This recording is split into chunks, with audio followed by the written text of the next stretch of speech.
ବର୍ଷାଙ୍କ ପାଇଁ ଏବେ ପ୍ରଚାର ମଇଦାନରେ ଅଲିଉଡର ଜବରଦସ୍ତ ଯୋଡ଼ି ସବ୍ୟସାଚୀ ଓ ଅର୍ଚ୍ଚିତା। ତେବେ ଦର୍ଶକ ବନ୍ଧୁ, ଆପଣମାନେ ସମସ୍ତେ ଜାଣିଥିବେ ବିଜେଡି ପାର୍ଟି ଅଲିଉଡର ବହୁ ସାରା ସେଲିବ୍ରିଟିମାନଙ୍କୁ ଷ୍ଟାର ପ୍ରଚାରକ ଭାବରେ ତାଙ୍କୁ କିଛି ଟଙ୍କା ଦେଇ ତାଙ୍କୁ ବିଜେଡି ଯେଉଁଠାରେ ସବୁ ବିଜେଡି କ୍ୟାଣ୍ଡିଡେଟ୍ ମାନେ ଠିଆ ହୋଇଛନ୍ତି ତାଙ୍କ ସହ ପ୍ରଚାରକୁ ସବୁ ପଠାଉଥିବାର ନଜରରେ ଆସିଛନ୍ତି।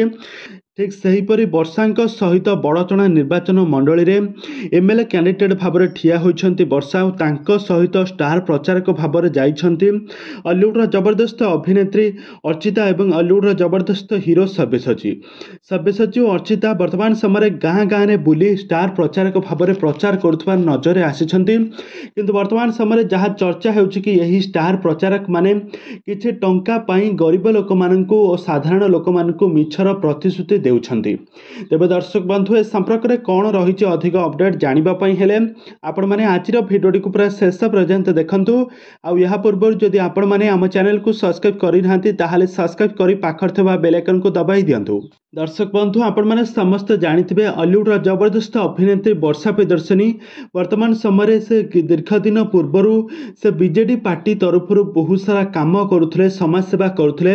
କିନ୍ତୁ ଏ ବର୍ଷ ଅଭିନେତା ଅନୁଭବ ମହାନ୍ତି ଯେତେବେଳେ ବିଜେଡି ପାର୍ଟିରୁ ଯେତେବେଳେ ଇସ୍ତଫା ଦେଲେ ଆଉ ଏପଟରେ ବର୍ଷାଙ୍କୁ ବିଜେଡି ପାର୍ଟି ଡାକି ତାଙ୍କୁ ବଡ଼ଚଣା ପ୍ରାର୍ଥୀ ଭାବରେ ବଡ଼ଚଣାର ଏମ୍ଏଲ୍ଏ ଟିକେଟ୍ କ୍ୟାଣ୍ଡିଡେଟ୍ ଭାବରେ ତାଙ୍କୁ ଟିକେଟ୍ ଦିଆଯାଇଛି। ଆଉ ଏହାପରେ ବର୍ଷା ପ୍ରିୟଦର୍ଶିନୀ ତାଙ୍କର ଜିନ୍ ଜାନ୍ ଲଗାଇ ଦେଇଛନ୍ତି, ପୁରା ମଇଦାନକୁ ପ୍ରଚାର ମଇଦାନକୁ ଓହ୍ଲାଇଛନ୍ତି। ଆଉ ଏହା ସହିତ ଅଲିଉଡର ବହୁତ ସାରା ଛୋଟ ବଡ଼ ସେଲିବ୍ରିଟି ମାନଙ୍କୁ ନେଇକି ଷ୍ଟାର ପ୍ରଚାରକ ଭାବରେ ବହୁତ ସାରା ପ୍ରଚାର ପ୍ରସାର କରୁଛନ୍ତି। ଗାଁ ଗାଁରେ ବୁଲି ପ୍ରଚାର ପ୍ରସାର କରୁଛନ୍ତି ଅଭିନେତ୍ରୀ ବର୍ଷା ପ୍ରିୟଦର୍ଶିନୀ।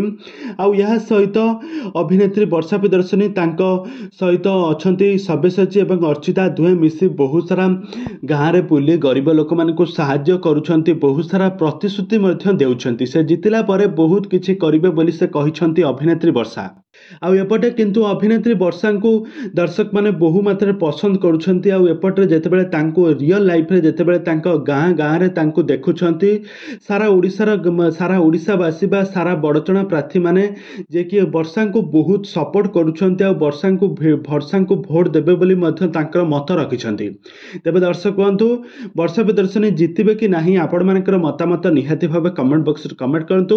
ଆଗକୁ ଏହିଭଳି ଅଲିଉଡ ସମ୍ବଳିତ ବା ସିରିଏଲ ଦୁନିଆ ବିଷୟରେ ଅଧିକ ଖବର ଜାଣିବା ପାଇଁ ହେଲେ ଆପଣମାନେ ଆମ ଚ୍ୟାନେଲକୁ ସବସ୍କ୍ରାଇବ୍ କରି ପାଖରେ ଥିବା ବେଲ୍ ଆଇକନକୁ ଦବାଇ ଦିଅନ୍ତୁ।